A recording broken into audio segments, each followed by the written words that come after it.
सभापति महोदय, आपके माध्यम से मैं राजभाषा समिति से प्रार्थना करूंगा कि वह अपनी अंतरिम रिपोर्ट सरकार को दे ताकि इस संबंध में जो ढील है वह दूर हो।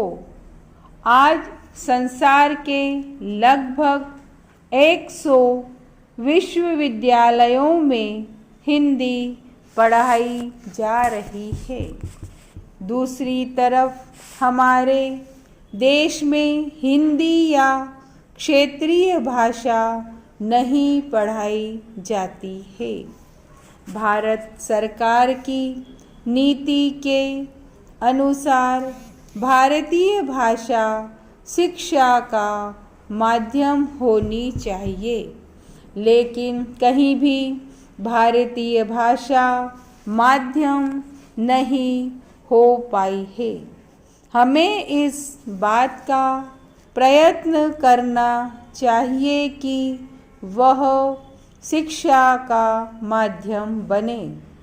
इस संबंध में 1 करोड़ रुपया केंद्र सरकार ने प्रत्येक राज्य को दिया, जिससे हिंदी का अच्छा प्रचार हो सके और साथ ही अन्य भारतीय भाषा का भी विस्तार हो सके।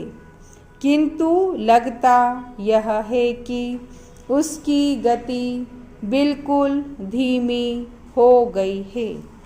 इसकी भी जांच पड़ताल होनी चाहिए।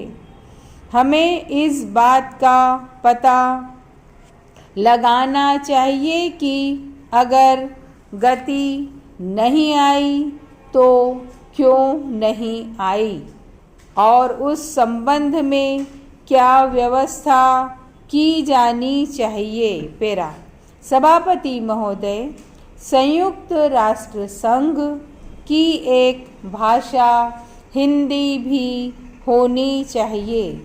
यह मांग बराबर उठ रही है, किंतु होगी या नहीं और कब होगी यह दूर की बात है। अभी हमारे देश में तटस्थ राष्ट्रों का सम्मेलन हो रहा है। मैं समझता हूँ कि भारत की भूमि पर इतना बड़ा अंतर्राष्ट्रीय सम्मेलन पहले कभी नहीं हुआ था।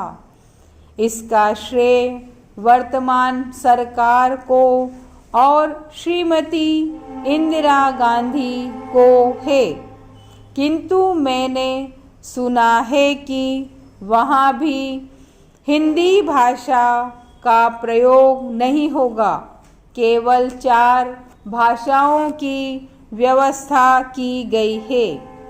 अगर यह सूचना गलत है तो बहुत अच्छी बात है।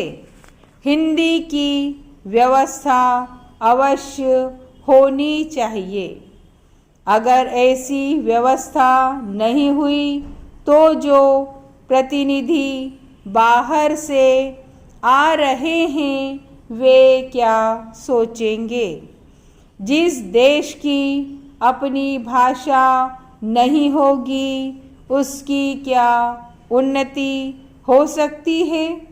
इसमें भारत के ही नहीं बल्कि बाहर के भी प्रतिनिधि आ रहे हैं। उनमें से बहुत से हिंदी जानते हैं। मैं सरकार से कहना चाहता हूँ कि हमारे पास सुविधा है और साधन की भी कमी नहीं है। इसलिए मैं सरकार से प्रार्थना करूँगा कि कम से कम तटस्थ राष्ट्रों के सम्मेलन में हिंदी की व्यवस्था होनी चाहिए। मैं यह भी कहना चाहता हूँ कि हिंदी के संबंध में जो कानून बने हुए हैं उनका पालन अवश्य होना चाहिए।